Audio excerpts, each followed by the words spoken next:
المنتخب المغربي يصنف الأول عربيا والعاشر عالميا.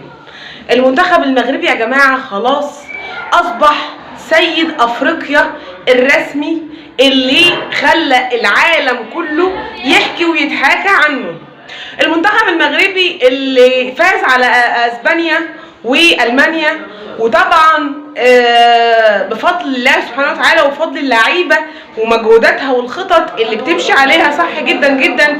وطبعا يعني بصراحه شرفوا العالم وبقوا حكايه يتحكى بها ويتغنى بها العالم العربي بل والعالم الاوروبي كله.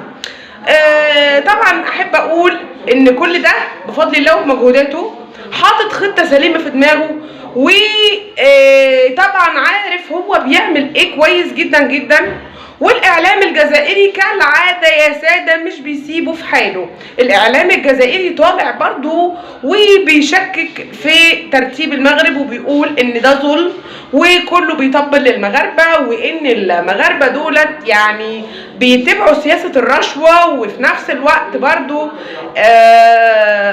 حاسين بالظلم. انتم يا جزائريين عمركم ما هتحسوا بفرحه اي حاجه لانكم بتحقدوا وتغلوا من جواكم، وده طبعا حاجه مرفوضه وحاجه غير قانونيه انكم تغلطوا في اخواتكم. وطبعا لازما تكونوا يد واحده في الاخر لانكم في الاول والاخر اخوات وعرب، وده ما بنشوفوش يا جماعه. احنا بنشوف حقد وبنشوف غل وبنشوف مشاكل وبنشوف تعليقات سخيفه وبنشوف انتقادات وبنشوف يعني كل حاجه سلبيه وسيئه.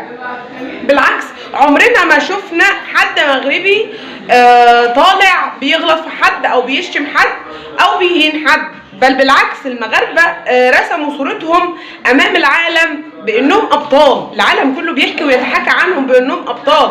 كفايه الملك بنفسه بتاع المغرب الكل حلف وبيتحالف باخلاقه والمقابله بتاعته للكونغو وغينيا وغيره. طبعا برضو الكل بيتكلم عنهم بطريقه كويسه وبيقول ان هم طبعا مضيافين ومحترمين وبيقابلوا ضيوفهم احسن مقابله، مكرمين جدا للضيف، عمرهم ما بيغلطوا في حد.